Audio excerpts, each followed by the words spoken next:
Welcome, investigator. Evil is on the rise. Crime is escalating.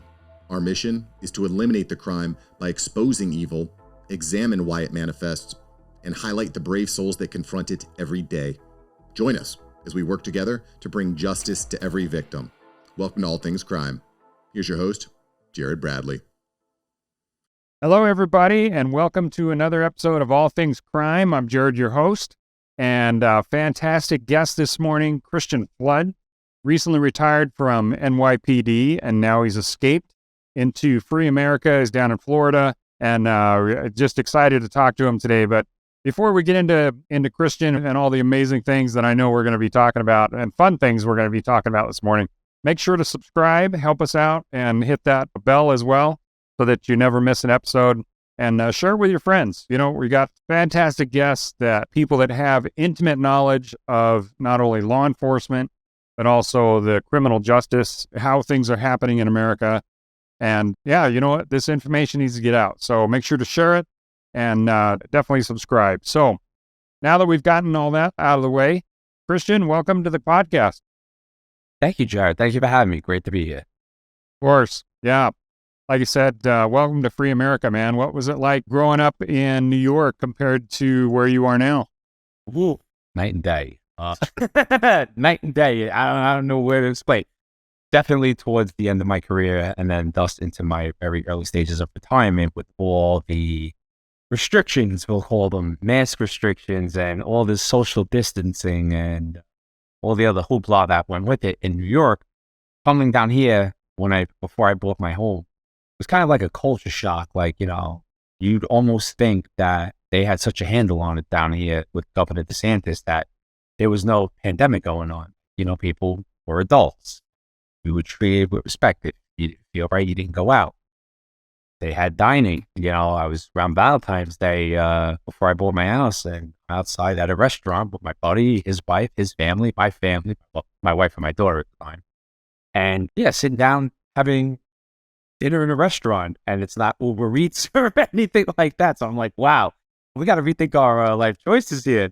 So needless to say, after that visit, we put my house on the market, came down for another holiday weekend to buy a house, bought the house over that weekend, sold my house in New York, and in May of 21, I am now Floridian. So not looking back, big guy, not looking back at all. Yeah, boy, I'm with you. I love Florida. We do a ton of business there, especially with MVAC systems. And it seems like I'm in Florida 5-6 times a year. Love it down there. Great friends all over the place. So, you know, after the podcast, I'll get your information. And next time I'm down there, when I'm in your area, we'll go hit dinner or something, man. It'll be awesome. Absolutely. Absolutely. Yeah, and we got to get Scott down there. Yes, we do. You would have a front row ticket to a lot of great stories, well-versed history. That would be a good night. That would be a very good night. For those of you who don't know, we're talking about Scott Wagner, who is also a retired NYPD detective. In fact, his last episode, I've had him on the show twice. I still haven't really tapped into all of his stories. He's just amazing. But his second round of episodes just dropped. And so those of you that are fans of the show, make sure to go and see some of my discussion with Scott.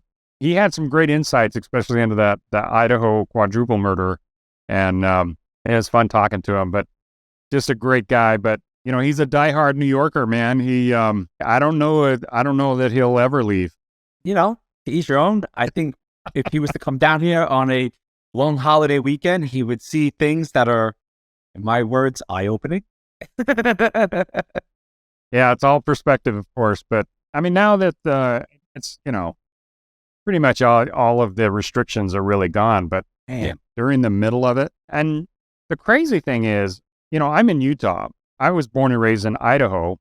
So I've been in the West most of my life. I lived a couple of years in Vermont when I was younger.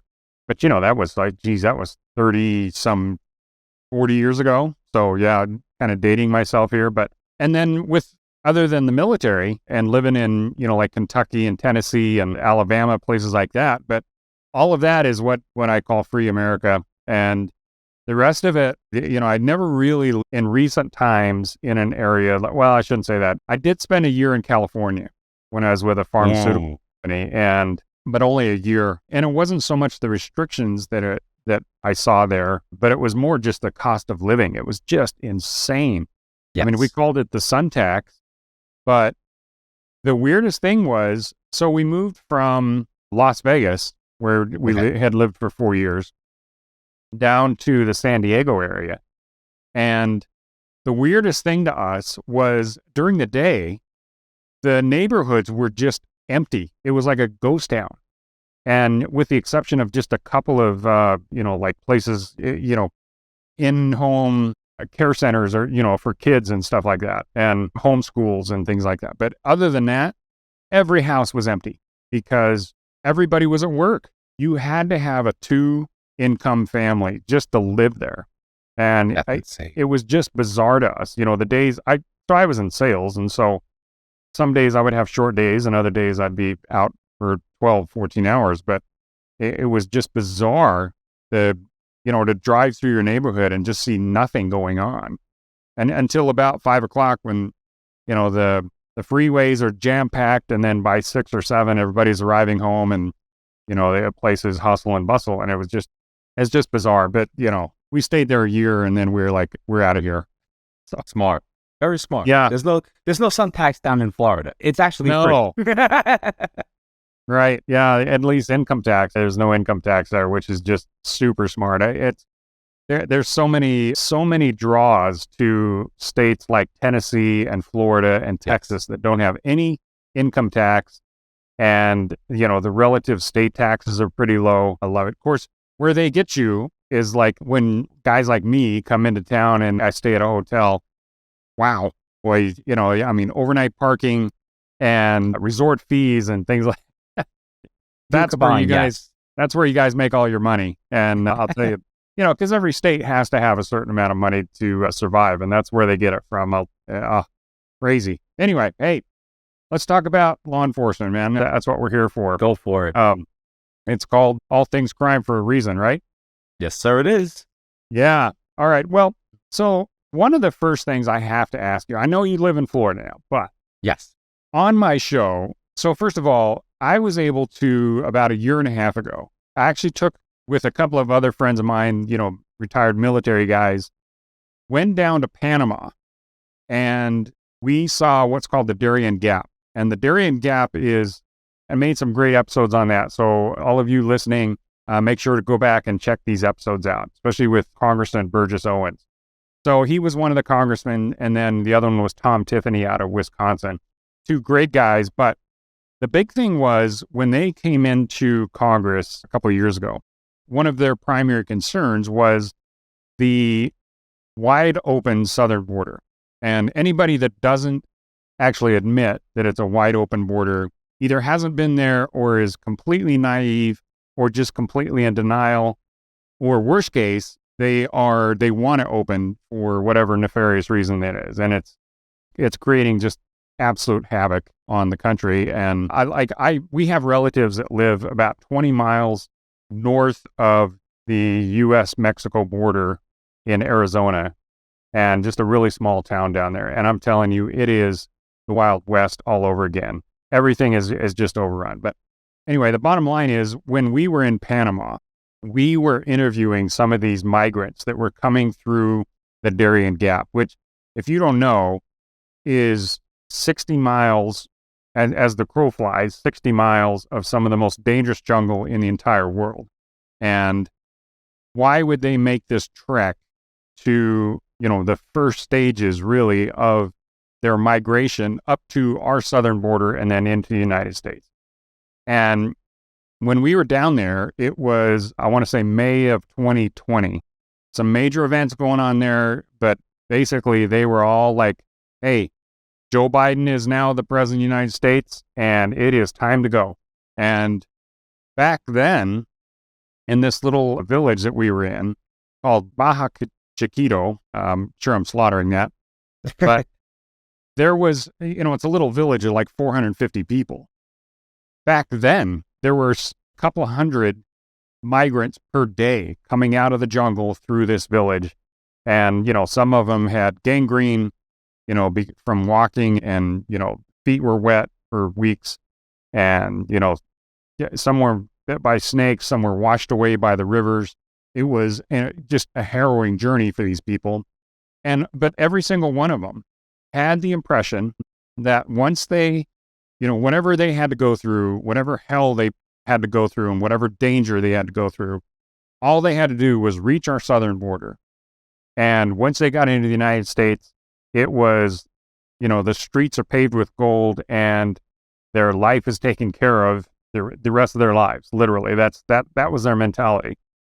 And there was one time in particular toward the end of the day that we were there where these migrants were standing around complaining to the mayor. And, there's a reason I'm explaining all this to you. So, no, go right ahead, please. Very intrigued story. Like, I'm out. Yeah. Really? And then what happened? Yeah. No, by all means. Oh, yeah. You need to go back and see these episodes too, because I think you'd be really intrigued by it. But, and on the YouTube, at least, I've got some great footage of the actual village that we went and saw. So, all right. These migrants had walked into this village uninvited. It's not like the villagers had said, hey, family member or whatever, come on into our village and hang out with us for a weekend, like what we would do here. Right. It wasn't a Thanksgiving dinner. None of these people were invited. Yet they had the, what do you call it, man? Just the audacity. Yeah, that's a great word. Audacity to stand in front of this. Basically, he was the mayor of this little village and demand better food and shelter. And you have to understand, and when you see the video, it would blow your mind. These people did not have running water. They did not have electricity other than generators.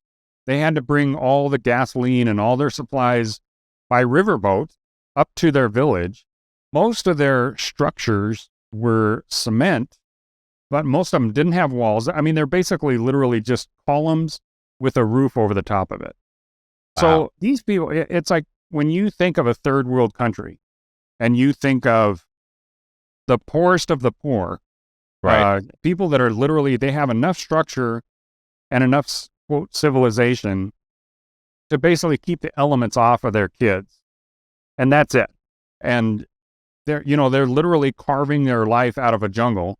And then all of a sudden, somebody learned that the route from Colombia through Panama over to the Panama Highway that's the highway basically all the way north up to Costa Rica and then eventually up to the United States. Right. That the shortest route from Colombia, which is an open visa country, anybody can enter it, into Panama is right there. And it where you come out of the jungle is this little village called Baja Chiquito. Well, the reason I bring that up is right now in New York, there, and I was go back and listen to this because I was warning everybody. Right. I said the entitlement mentality that it takes, the audacity, like you said, that it takes to go up to a mayor of a town that has and the absolute cluelessness that it would require to do this, to walk up to this guy and say, hey, you know what, the tent that you have given us and the food that you have provided in this village is not sufficient. That's not what we need. It's not what we want. When you're uninvited, you're probably not paying for it. I mean, it's off the charts. Now, you take that mentality, and I said this. I said, you take that same mentality and you put that in the United States, and you will see a level of entitlement. These people have never seen the kind of wealth that exists here in the United States. And when I say wealth, I'm just talking running water and electricity. Yes. I mean, most people in the United States have a home that has 4 walls, that has running water and plumbing. We don't keep the crap. Yeah, I mean, we literally don't have to bucket it out of the house. But that level of living standard is common here in the United States. Well, obviously it's not where these people were coming from. But like I said, you take that mentality, you put it in the United States, and you will see a level of entitlement that you have never seen before. And that is playing out in New York, in Manhattan, as we speak. That is So 100% true. yeah. So I tell that story because we've seen this coming for a long time, and there have been a lot of people, Michael Yon and other people that have spent time. Chuck Holton is he lives in Panama, and obviously not in the Darien Gap, but they've been warning about this for a long time. They're saying these people are coming, and like I said, there was only a couple hundred a day when we were there, but now there's like more than 1,000 a day coming through there. Insane. Per day. It's insane. Yeah. Well, we're seeing it, and finally, it is hitting the zones like people like Mayor Adams is having to deal with this, and it's starting to be on a mass scale. We got 5 million people that have come into this country in the last 2 years. Well, how many of them is it going to take to disrupt, American society with that mentality? We're well beyond the numbers that it takes to cause, complete chaos. Here's my question. Finally, we're 20 minutes into this. No, this is good. Go right ahead. So, as a former NYPD guy, where it would have been tasked to you, I'm assuming, to, keep the peace and try to deal with this kind of a situation.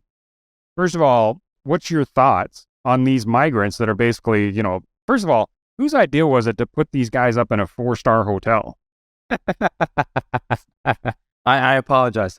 So that's a great question. First off, let me give you a brief background with me and my law enforcement career, because I think as I give you that perspective, you'll see how the time has shifted from when I first joined the NYPD to my retirement.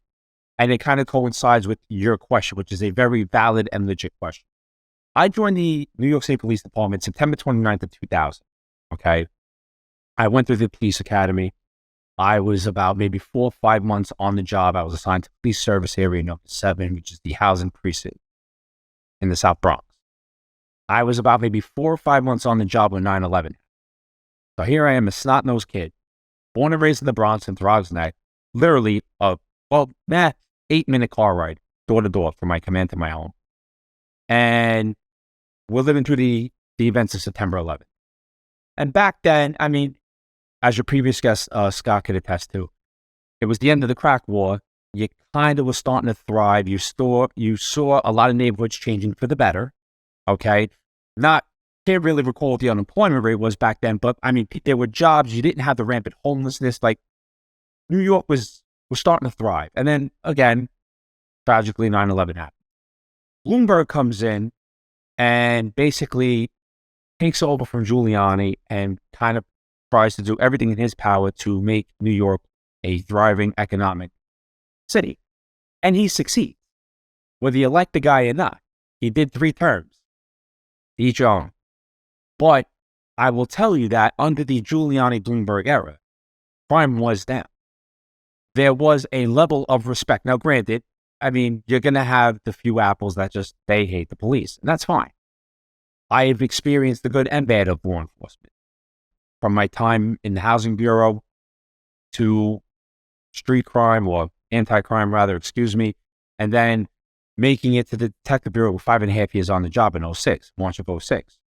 And then doing the investigative thing. I became a hostage negotiator in 2017. And all throughout my career, the city was thriving up until, in my opinion, when de Blasio took over.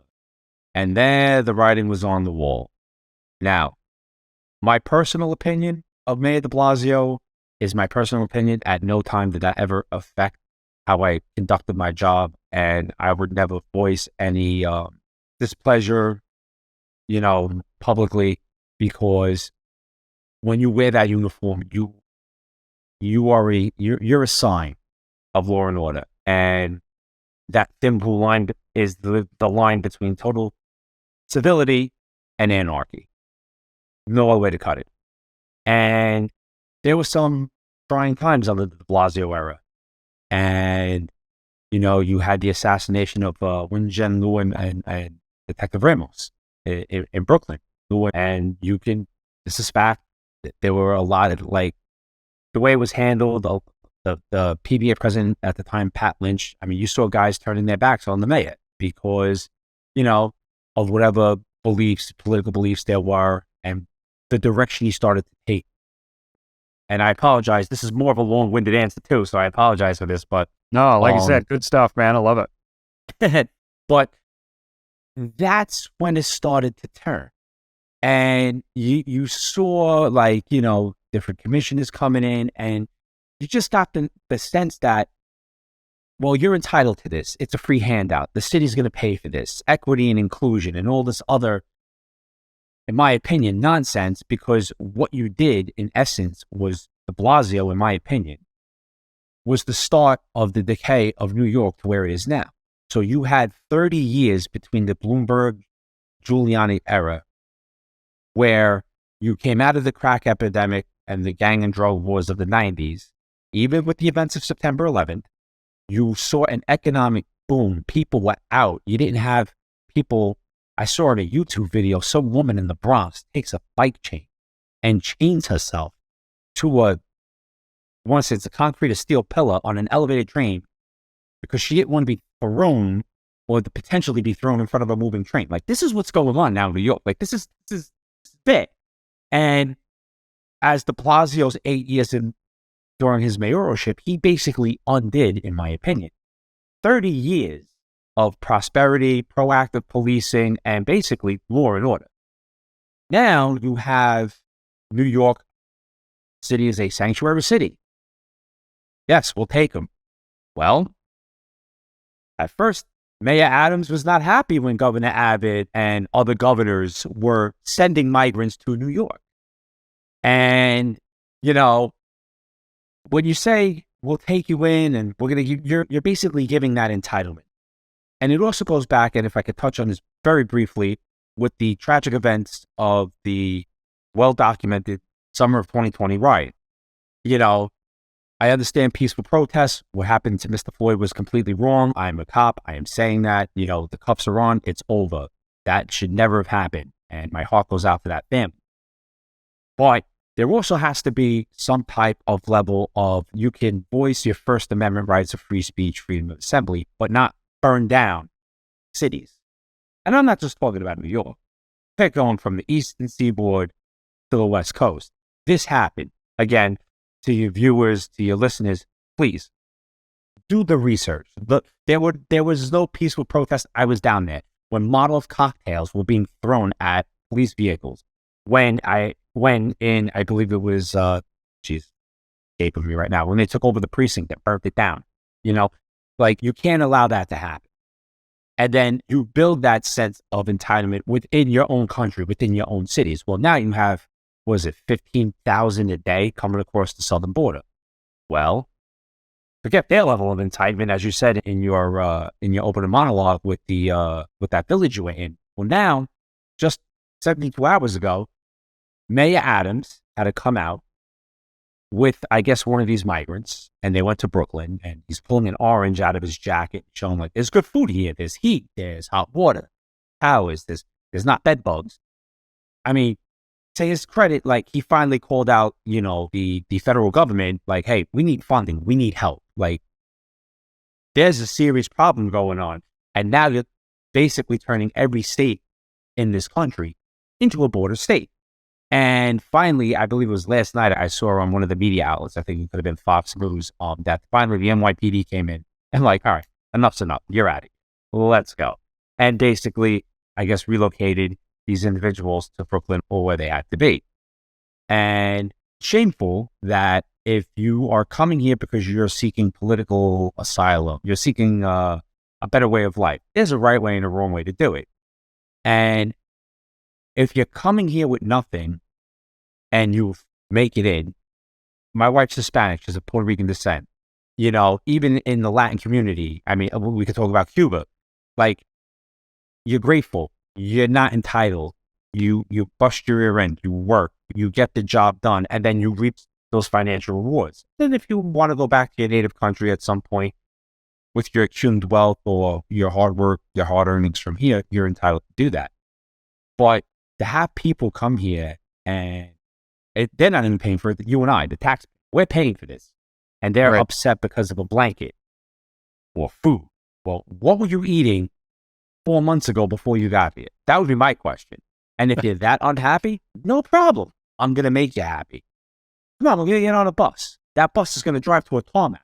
There's going to be a C-47 right there. Load them up. Where'd you come from? Venezuela? No problem. Go back there. And that's what should be done, in my opinion. If you're that unhappy here, please go back to where you came from. And let me know how that turns out for you. Thanks for joining us.